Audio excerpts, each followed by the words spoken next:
कुछ एजुकेशनिस्ट अब देश में हैं जो ये बात कहते हैं कि one nation one curriculum, one nation one syllabus, one curriculum one board, ये होना चाहिए। हमारे देश की जो कामकाज की बंटवारा है, जी, केंद्र क्या करेगा, राज्यों क्या करें, कौन से विषय को जॉइंट रिस्पॉन्सिबिलिटी है, कॉन्करेंट रिस्पॉन्सिबिलिटी रहेगा।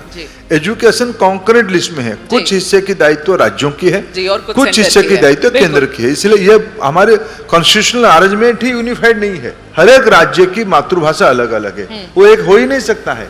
आप दिल्ली से उसको चला नहीं सकते हो।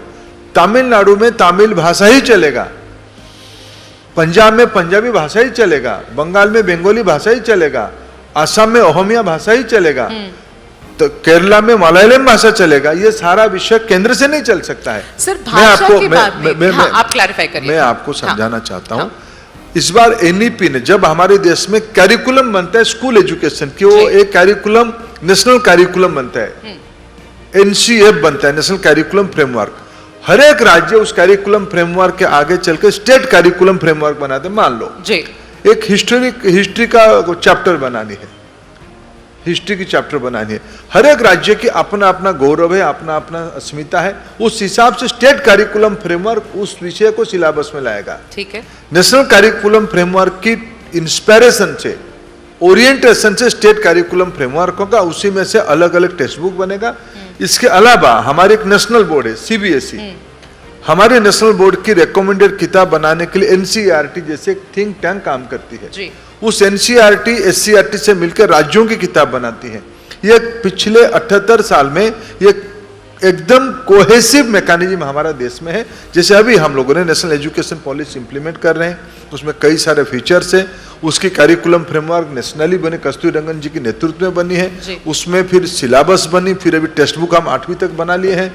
उसकी काम एनसीईआरटी कर रहा है। कई राज्य एनसीईआरटी किताब को हूबहू अडॉप्ट करते हैं, कुछ राज्य अडॉप्ट भी करते हैं, कुछ राज्य अपना बनाते हैं। इतने बड़े देश में, इतने बड़े प्रजातंत्र में ये स्वतंत्रता हमारे संविधान ने दिया है। कॉन्करेंट लिस्ट में प्राथमिक शिक्षा होने का ये सब अपना अपना बनाएंगे।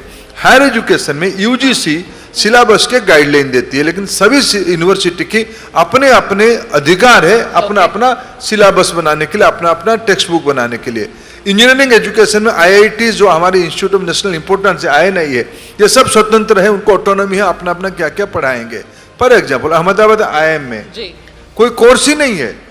आईआईएम है, बिजनेस स्कूल है, केस स्टडी को ही कोर्स बनाते हैं, केस स्टडी को ही कोर्स। ये ऑटोनॉमी उनको देना पड़ेगा। इसको आप सिंगल विंडो में फ्रेमिंग नहीं कर सकते हो, सिंगल फ्रेमिंग नहीं कर सकते हो।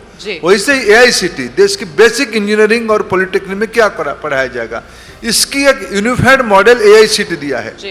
एनसीटी टीचर्स एजुकेशन के कैरिकुलम क्या होगा, एक यूनिफाइड मॉडल है।